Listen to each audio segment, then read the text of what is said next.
बात करेंगे एक ऐसे आदमी की जो खुलेआम धमकी देता था। एक ऐसा आदमी जो कि मुंबई को देश की राजधानी बनाना चाहता था। एक ऐसे आदमी की जिसके दरबार में विरोधी भी हाजिरी लगाने आते थे। इनका नाम था बाला साहेब ठाकरे। चांदी के सिंहासन पर बैठने के शौकीन बाल ठाकरे खुलेआम धमकी देते थे। ये बात है सन 1990 के आसपास की। कश्मीर में इस्लामी आतंकवाद चरम पर था। कश्मीरी पंडितों को भगाया जा रहा था। अमरनाथ यात्रा चल रही थी। आतंकवादियों ने यात्रा बंद करने की धमकी दे दी और कहा जो भी अमरनाथ यात्रा आएगा वो वापस नहीं जाएगा। तब बाल ठाकरे ने एक बयान दिया कि हज के लिए जाने वाली 99% फ्लाइट्स मुंबई एयरपोर्ट से जाती है।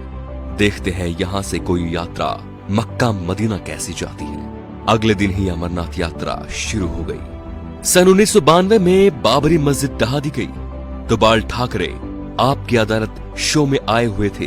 जब उनसे कहा गया कि सुना है ये काम शिव सैनिकों ने किया है, तो वे बोले यदि ये काम शिव सैनिकों ने किया है तो ये गर्व की बात है।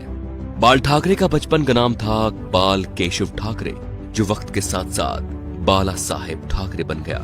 1980 के दशक में बाला साहब ठाकरे ने मुसलमानों के बारे में कहा कि ये कैंसर की तरह फैल रहे हैं और देश को इनसे बचना चाहिए। 1950 के आसपास टाइम्स ऑफ इंडिया के संडे एडिशन में इन्हीं के कार्टून छपते थे। इन्होंने 1960 में ये नौकरी छोड़ दी थी। बाल ठाकरे को हिंदू हृदय सम्राट कहा जाता था। उनका मोदी की तरह बिना देखे भाषण देना लोगों के मन को भा गया। उन्हें सुनने के लिए लाखों की भीड़ एकजुट हो गई थी। बाल ठाकरे जब किसी का विरोध करते थे तो दुश्मनों की तरह, और जब तारीफ करते थे तो ऐसे कि जैसे उनसे बड़ा कोई मित्र नहीं। 19 जून 1966 को बाल ठाकरे ने शिवाजी पार्क में नारियल फोड़कर अपने दोस्तों के साथ पार्टी बनाई, शिवसेना, जो आज भी चल रही है।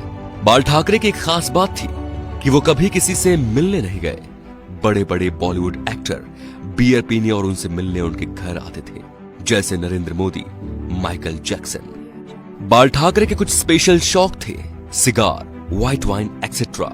ज्यादातर लोग फोटो या इंटरव्यू में उनके हाथ में पाइप या सिगार होती थी।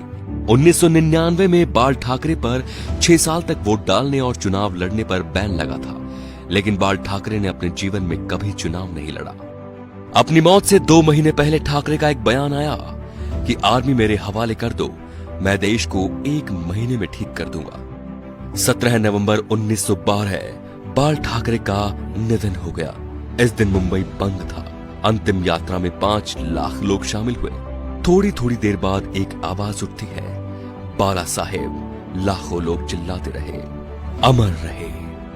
बाल ठाकरे ना तो मुख्यमंत्री थे और न सांसद, फिर भी उन्हें मरने के बाद 21 तोपों की सलामी दी गई, जो राष्ट्रपति प्रधानमंत्री को मिलती है। ये रुतबा था बाला साहेब ठाकरे का।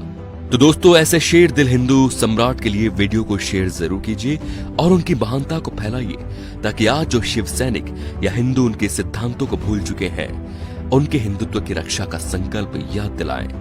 जय श्री राम दोस्तों।